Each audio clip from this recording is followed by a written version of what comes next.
শিশু বাচ্চা ঘুমিয়ে গেলে ভুলেও কখনো দুটি কাজ করবেন না, তাহলে আপনার শিশুর মারাত্মক ক্ষতি হয়ে যাবে। আমাদের গার্ডিয়ানরা খেয়াল করে না। বিশ্বনবী সাল্লাল্লাহু আলাইহি সাল্লাম বলেছেন, একজন বাচ্চা বালেগ হওয়া পর্যন্ত বাবা মার কঠিন দায়িত্ব। আপনার সন্তান যদি ছোট্টবেলায় অসুস্থ হয়ে যায়, তাহলে আল্লাহর কাছে আপনাকে জবাবদিহিতা করতে হবে। যে সমস্ত গার্ডিয়ানদের প্রচন্ড পরিমাণ অবহেলার কারণে বাচ্চারা অসুস্থ হয়, মনে রাখবেন আপনার জন্য গুনাহ লিখা হবে, কারণ আপনার দায়িত্ব সন্তান জন্ম দিয়েছেন, বালেগ হওয়া পর্যন্ত তার দেখভালের অবশ্যই আপনার দায়িত্ব আছে। আর বিশ্বনবী সাল্লাল্লাহু আলাইহি সাল্লাম বলেছেন, বাচ্চাদের প্রতি তোমরা খুব সুনজর রাখো, বাচ্চাদেরকে ভালোবাসো, তাদের সাথে সুন্দর করে কথা বলো, হাসি দিয়ে কথা বলতে বলেছেন মুহাম্মদ সাল্লাল্লাহু আলাইহি সাল্লাম। এবং রাসূলের ব্যাপারে হাদিস এসেছে যে বিশ্বনবীর কাছে যখন ছোট ছোট বাচ্চারা আসতো, বিশ্বনবী তাদেরকে মাথায় হাত বুলিয়ে দিতেন, বিশ্বনবী তাদেরকে মিষ্টি বিতরণ করতেন, বিশ্বনবী তাদের সাথে মাঝে মাঝে দুষ্টামিও করতেন, বিশ্বনবী সাল্লাল্লাহু আলাইহি ওয়াসাল্লাম তাদের সাথে সুন্দর ব্যবহার করতেন। আর আমাদের বাচ্চারা মসজিদে আসলে ধমক দিয়ে মসজিদ থেকে আমরা তাড়িয়ে দিই। এই জন্য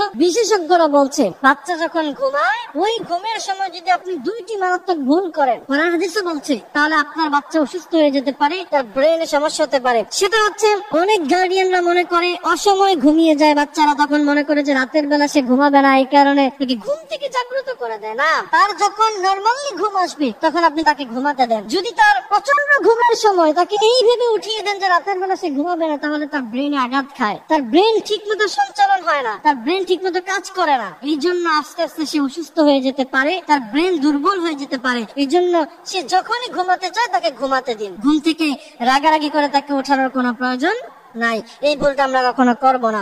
আপনি যদি এই ভুলটা জেনে শুনে করেন, তাহলে আল্লাহ পাক বলছেন, লা তুলকু বিআইদিকুম ইলা তাহলুকা, নিজেরা নিজেদেরকে ধ্বংস করো না। আপনি যদি এই ভুল করেন, তাহলে নিজেরা নিজেদেরকে ধ্বংসের মধ্যে আপনি এই কাজটা করে ফেললেন। আল্লাহ পাক এই কাজটা থেকে আমাদেরকে হিফাজত করে বলেন আমিন। দ্বিতীয় নাম্বার হচ্ছে, শিশু বাচ্চা ঘুমায়, এটাকে একদম উলঙ্গ অবস্থায় ঘুম পাড়িয়ে রাখে। অনেক সময় দেখা যায় 7-8 বছরের বাচ্চা এটাকে উলঙ্গ অবস্থায় ঘুম পাড়িয়ে রাখছে। না, আপনি কখনো এটা করবেন না। ছোট্টবেলা থেকে বাচ্চাদেরকে লজ্জাশীল হওয়া শিখান।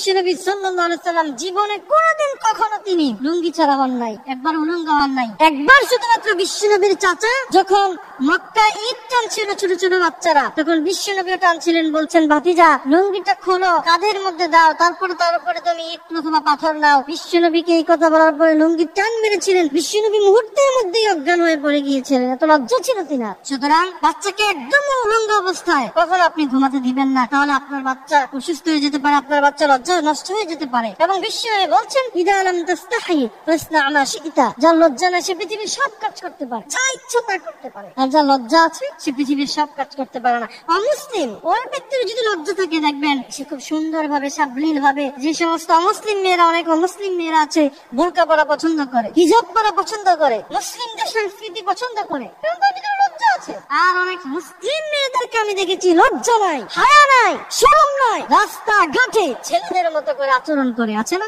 এই শিষ্টাচার, এই আদব লেহা তাকে ছোটবেলা থেকে শিখাতে হবে। আল্লাহ পাক আমাদেরকে সে কথাগুলি বুঝার, মানার তৌফিক দান করুক, আমিন।